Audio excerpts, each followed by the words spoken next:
Hey guys, Matthew here, and today I want to bring you guys the change log of my 3.15 League Starter. There's actually quite a few things that changed, but a TLDR, if you only want to grab the POB from the video description, is that I made the build significantly cheaper, significantly more SSF friendly, and of course more tanky. So overall, I'd say that all these changes are very, very good for this build. Alright, let's talk about what changed on the tree, because not much happened here, but what I did is I gave up some life here in order to manually go get efficient explosives without having to anoint it. This is because I wanted the reduced reservation of skills that throw mines. This is actually going to become quite a big of a problem for miner builds that don't grab all of this that's available on the tree. What this allows it to do, however, is to anoint marks for death. Now, this is a silver oil, but look, a silver oil should not break the bank, and Culling Strike is basically mandatory for bossing, especially for things like the invitations, as it allows you to basically kill the bosses extremely fast and not have to deal with that extra pesky, 10% HP. And of course, Maven, regenerating the bosses constantly is also very annoying. The rest of the build stayed basically the exactly the same in terms of the actual skill tree. Now let's look at the skill gem. Flame Dash, Arcane Surge, Second Wind. I personally dropped Smoke Mine on the build because of course the buff lasting for 1 second and decay and means that it's just overall very weak.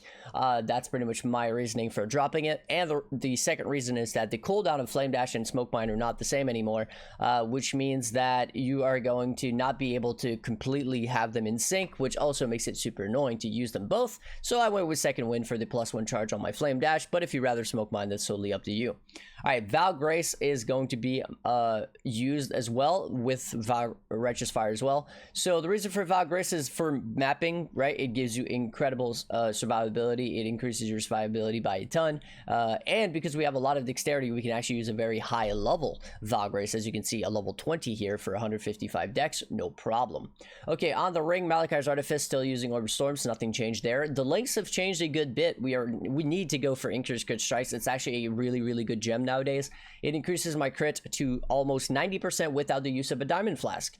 So it's basically a diamond flask, but now it's a skill gem, which sucks, but it's better than nothing.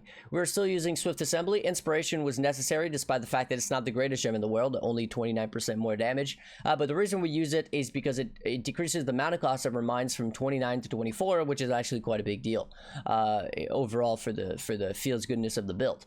We are still using Trap and Mine damage for a single target and GMP as a swap for the actual map clear. This is like doubling your damage, so of course you don't want to be forgetting about this swap. It's going to be way more important now, especially with the nerfs. Okay, on our first weapon, we are using a Summon Skitterbots. We dropped Enlighten, which further decreased the price of the build, which is good. But that means that we had to drop Herald of Ash. That means that we allow ourselves to get both Val Grace, as I was talking about earlier, and Val Righteous Fire, which is not accounted for here in the damage. So if you want to get a little bit of extra boost in your damage, Val Righteous Fire is going to be an option. Bear Trap is the other thing that we were getting to increase our damage a little bit further. As you can see here, is 15% basically free damage, but it's an extra button that you need to click. If you remember, however, the build had basically almost no buttons that it was using. It only had 2 debuffs. Now it has 3 and Flame Dash. So you still have 1 button left over for something like Steel Skin if you'd like to have your Steel Skin on your manual cache or something like that. Not a big deal. Okay, Honored Boots, and this is where a little bit of a change happened. We are still using Arcanist brand with Sniper's Mark and Flame Wall, as they're just overall better than anything else. But the difference here is that we are using Wave of Conviction in order to get the to get the exposure. Now, this is an exposure of -15 elemental resistance, which is stronger than the regular exposure, which they nerfed to -10%, I believe. So that's a bit of a buff to the build. It's a bit of a nerf to mana, however, but it only costs 24 mana. So even if it's your Arcanist brand will be depleting your mana against bosses, but it shouldn't be too big of a deal with how much mana I made sure that this build had available at all times. As you can see, this build has an insane amount of mana, 571 unreserved mana at all times, which is pretty big. So yeah, that's why we are going Wave of Conviction, because the Eye of Malice helmet was giving us exposure, and now we dropped Eye of Malice completely. Okay, Steel Skin, increased duration, cast on Death Portal, none of that changed. In terms of the items, we had some pretty massive changes with which decreased the price of the build by a ridiculous amount.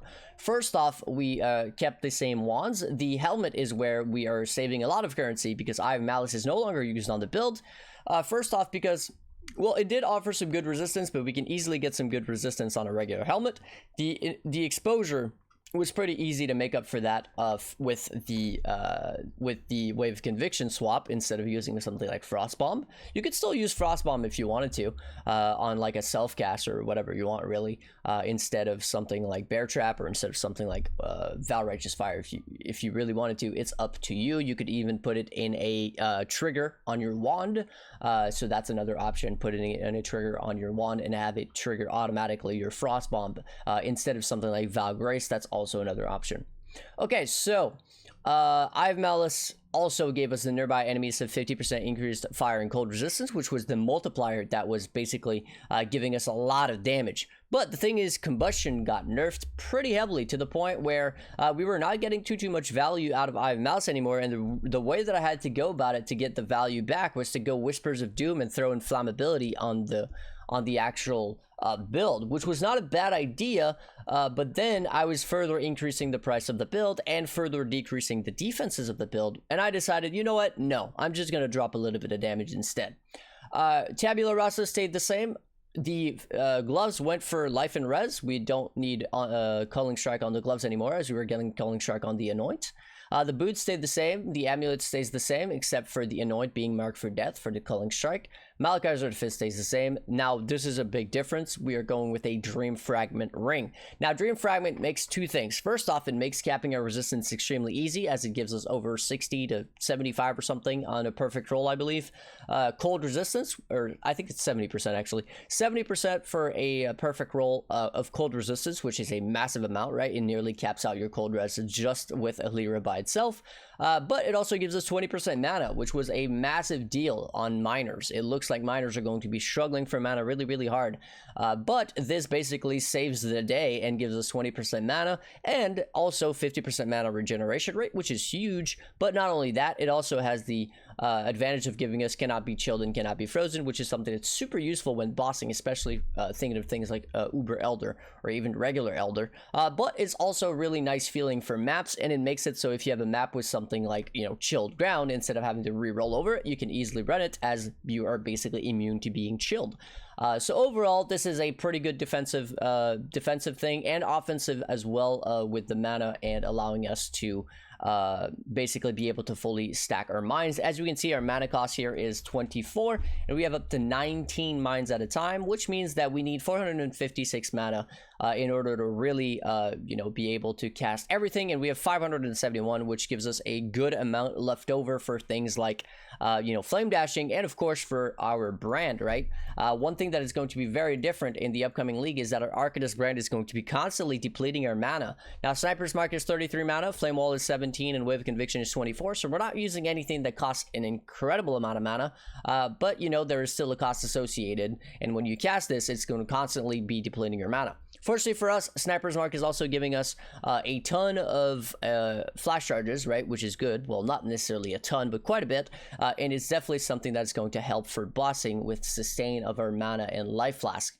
The flasks basically stay the same, the rest of the jewels stay the same, the rest of the tree stays the same, outside of what I've already talked about. So yeah, that's pretty much the changelog for the build. Hopefully you guys enjoyed. Before I go, I want to say a massive thank you to my supporters: Jordan, Fruitfly, Thomas, Naros, Master, Tim, Nate, Jacob, Flame Scorpion, Reese, Emil, Road to Millions, Alex, Brennan, Don, Joseph, welcome back, Panda, Atticus, Scott, Bard, Grimoire, Johnny, Ronald, Kevin, Mercury, and Bizen, as well as, of course, anybody else who supported me in the past, anybody else who wishes to remain anonymous. Hopefully you guys enjoyed. I'll catch you guys in the next one.